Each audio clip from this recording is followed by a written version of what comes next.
No, it's not fifth grade. This is fifth grade Bill, stuff. you can't Yes, pretend it's to have a standard whataboutism. of decency that you don't employ on the president. You can't do that. It's hypocritical. Button it for a minute. This is going to help your career.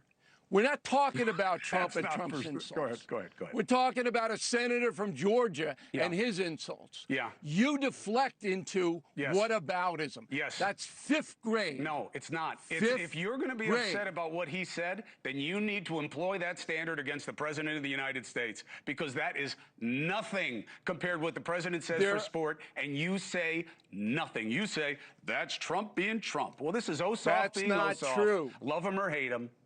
That's, again, you don't know what you're talking. Andrew here with the Veil of Power. Bill O'Reilly went on Chris Cuomo's show and got so worked up about Senator Jon Ossoff insulting a woman connected to Trump that he called Ossoff a gutter snipe. Character counts, he said, and Cuomo just held up the mirror. You only refuse to make the comparison when it involves Donald Trump, the same man who denigrates women for sport on a regular basis. Watch O'Reilly do everything to avoid applying his own standard to the president. He calls it whataboutism. It is not. It is the simplest test there is. If it is wrong when Ossoff says it, it is wrong when Trump says it. Let's get into it. I think the American people want to win. I think they despise Iran. There's no sympathy for Iran. Now, you teased Ossoff. I want to get to that. Oh, yeah, go ahead. So you Ossoff said you'd rather vote for Putin. I would. You'd vote for Vladimir Putin, who is a murderer. You would vote for a murderer over a U.S. senator. Well, when you frame it that way, I might stay home. Yeah, probably a good call, Bill. Okay. Ossoff goes out there and number one says, Trump, this is Trump's war. He lied about it, but doesn't say what the lies are. I'd like to know what the lies are, because I don't know what they were in imminent threat of getting something, that it would be over in a couple of weeks. That's all. Go ahead.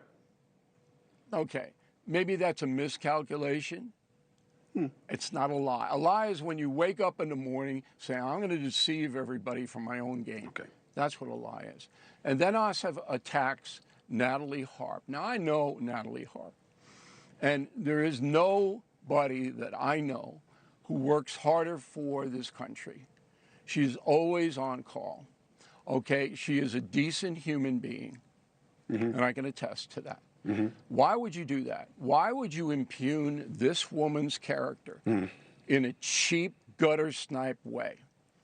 So Ossoff is a gutter snipe. That's who he is. And the people of Georgia should know, because character counts. You know? Bill, the man he said it about. What? And you're going to say, I don't do that. I know, but you only don't do comparison when it's to Donald Trump. The idea that you or a Scott Jennings have your panties in a bunch over what Ossoff said about a woman connected to the president, when this man does nothing but denigrate women for sport on a regular basis. Whataboutism, Bill? Yeah, because it matters. It doesn't matter. If you're going to say you don't like Ossoff talking about Natalie Harp, Cuomo? well, by the way, I'm not endorsing going after anybody. I'm just saying it's a little rich, Bill, this that is this fifth bothers grade you. Stuff. No, it's not fifth grade. This is fifth grade Bill, stuff. you can't Yes, pretend to have a standard of decency that you don't employ on the president. You can't do that. It's hypocritical. Button it for a minute. This is going to help your career.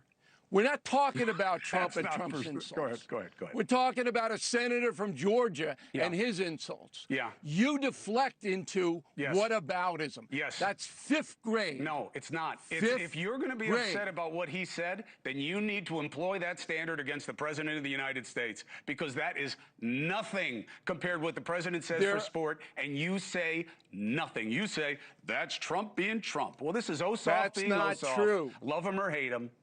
That's, again, you don't know what you're talking about. I've criticized Donald Trump many times for these ridiculous arguments and insults that lead nowhere. And anybody who watches the No Spin News or sees my commentary knows that. You were just, but I'm you trying to were help just your using career. me as a Democrat. You were helping my career by calling me a Democratic spokesperson on your show No, yesterday. I'm helping your career. Donald Trump, he doesn't, what Cuomo doesn't like him, aboutism- like all Democrats. Like I'm a Democrat. If Well, I'm a Democrat, I don't care whether you like him or not. Then you're a Republican. Well, you said it on your show. That's all I'm saying. I don't care whether you like him or not. What I want you to stop is the whataboutism. No. It is not. No, comparison matters. If you're going to apply a moral standard or a character standard to one side, apply it to both. That's all I'm saying. You can call it whatever you want. Each situation is different. This woman is innocent. And did you see the news cycle today? That's all you saw. Was this woman that's because you guys won't stop talking about it because you think it's going to help you put down Ossoff. That's you why. guys. Yeah. Okay. You guys. I'll just point out that when Barack Obama was accused of being born in Kenya, I broke the story about the 2 newspapers in Honolulu that had the birth announcements. Remind me, who was front running that BS? Remind me. Who was it? Anybody? Anybody? I don't know who it was. Donald I did Trump. my job. I forgot. It was Donald Trump that was front running that BS. See what I'm saying? He doesn't run my operation. Yeah, but you should call it out. You're going to say you broke the story, you went after the BS. There's the captain of the BS team. So why don't you call him out? That's all I'm saying. I do. You don't follow it. You don't know. You just don't know. Okay, well, I look forward to it because he just attacked Kristen Holmes, who is a great reporter, and said horrible things about her. I don't remember you saying anything about it, do you? Yeah, I said today, why are you bothering with this stuff? Oh, that's it? Because that's what you say about Ossoff. You didn't say, John, why are you bothering about who he's on the plane with? You're calling him a gutter snipe and saying that this is an innocent. Kristen Holmes is an innocent. Snipe. So then so is the President of the United States. No, he's attacking a woman. He's attacking a woman who doesn't deserve to be attacked. And the President does that all the time. You can make an argument that the press... So what? We're talking about Natalie Harp and a senator from Georgia. If it's wrong for Jon Ossoff to say it, then it is wrong when the president says it, and he does it all the time, and it doesn't matter to you the way it does now. That's all I'm saying. Look, I got to go. Dusty is yelling at me. It's right. Dusty is yelling at me. I'm just saying. Dusty, tell him to stop the whataboutism, all right? Okay. Bill? Thank you. Let's start with the one distinction that decides this argument, because Bill O'Reilly spent the whole segment trying to blur it. He kept calling Chris Cuomo's point whataboutism, as if naming Trump's behavior was a cheap dodge. It is not. Whataboutism is when you deflect from a bad act by pointing at an unrelated one to change the subject. That is not what Cuomo did. Cuomo applied a consistency test. O'Reilly announced a standard that insulting a woman is wrong and character counts, and Cuomo simply asked him to apply it to the most powerful man in his own party. That is not deflection. That is the definition of having a principle. And watch how fast the principle evaporated.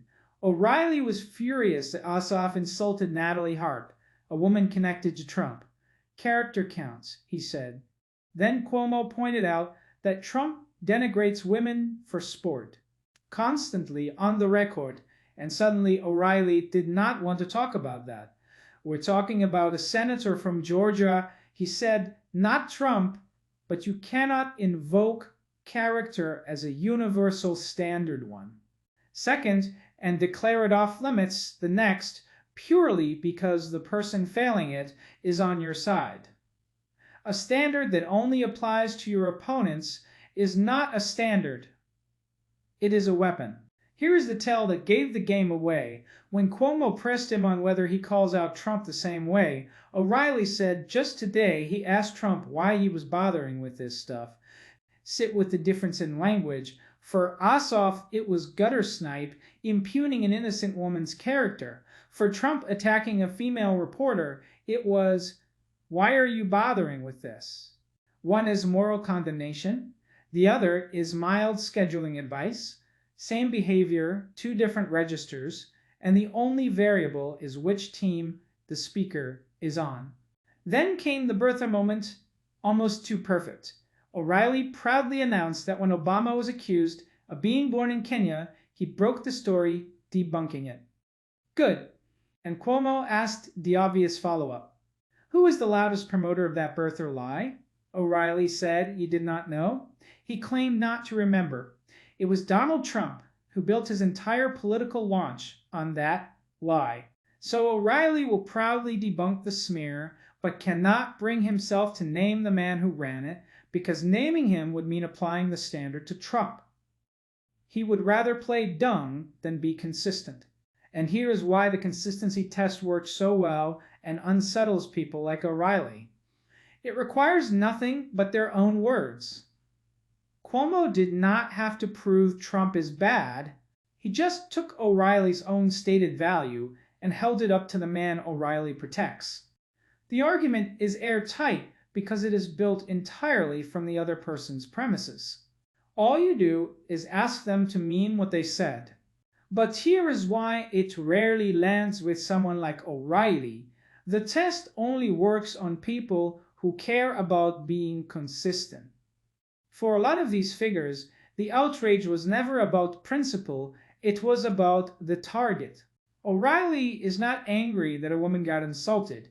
He is angry that a woman he likes, connected to a man he supports, got insulted. When Trump does the exact same thing to a woman O'Reilly does not care about, there is no outrage to be found. The principle was never the point. The tribe was... Which raises the question that actually matters if character counts. And O'Reilly says it does. It should count most for the person with the most power. The president runs an entire party and sets the tone for the country. If anyone should be held to the higher standard, it is him, not a senator from Georgia. But that is the comparison O'Reilly will never make, because the moment he does, the whole selective outrage collapses. So the next time someone cries, what about isn't to dodge a comparison? Ask whether they are changing the subject or being asked to live up to their own words. If this broke it down, drop a comment and subscribe. Andrew out. Let's go.